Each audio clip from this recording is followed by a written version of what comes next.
Welcome to Component 1 of Distance Learning Days within a traditional calendar, Instructional Materials. My name is Dr. Aaron Espelt, and I am the Executive Director of School Design and Innovation. Let's go ahead and get into this module. The best way to understand this component is to understand FAPE. Of course, FAPE refers to Free and Appropriate Education. When considering instructional materials, it'll be important to adhere by the free and appropriate components of FAPE. As we look at Component 1, Instructional Materials, we'll be breaking down the language into three parts to better understand the responsibilities of a district. The main pieces to understand of this component are all students, free of charge, and the learning needs to be educationally appropriate.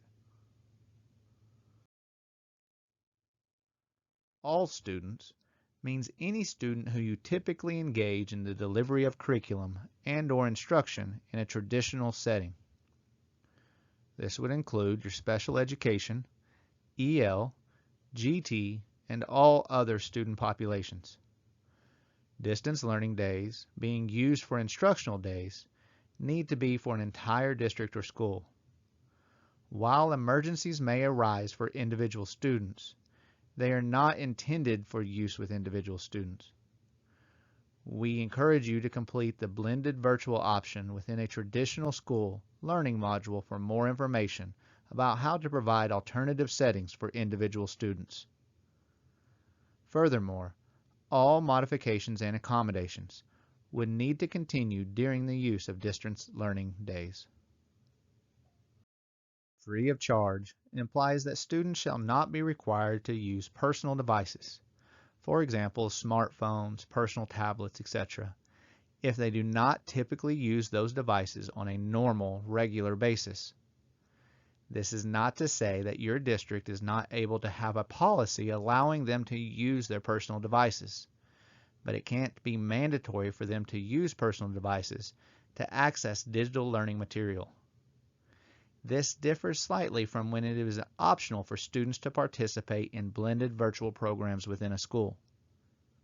However, in this instance of distance learning days, it will be a district-wide closure that is in effect mandating students to learn remotely.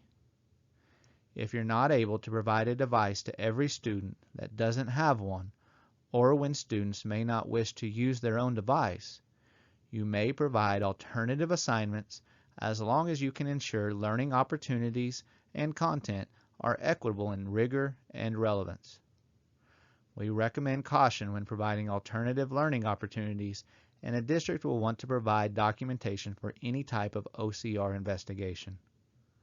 Additionally, a school may not require students to take out mandatory insurance on school-issued devices if they are requiring those devices to access learning materials. This refers back to the free and appropriate education. However, there is an Attorney General opinion that states schools may charge fees, but we suggest you speak with your retained counsel before you proceed. If your district is not fully one-to-one with devices, the best way to determine the needs of your students is to document those through a survey of what families may need at home to make learning successful. Within the resources, we have included a possible survey for you to use and document the needs of your district. A recommendation would be for you to include verbiage that a parent must notify the district if their needs change after the administration of a survey.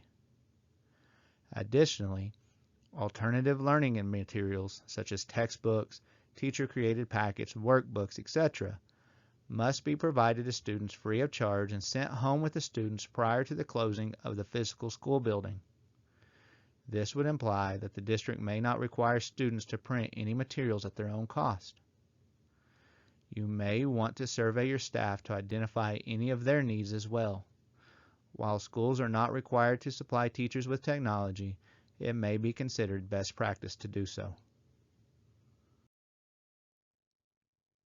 It is important to remember that the learning not only be free, but also appropriate. A district may determine which instructional materials or platform are educationally appropriate for each individual population. An example of this may be your secondary students would use a CMS through a district-provided device, and your primary students would use teacher-created packets with teacher check-ins. What is important is that the offerings are equitable in rigor and relevance and provide quality instruction to all students. Thank you for participating and continue to provide additional educational experience within your district. I hope that you'll gain valuable knowledge from this module, and please provide communication back with SDE in any other ways we can serve you. Thank you.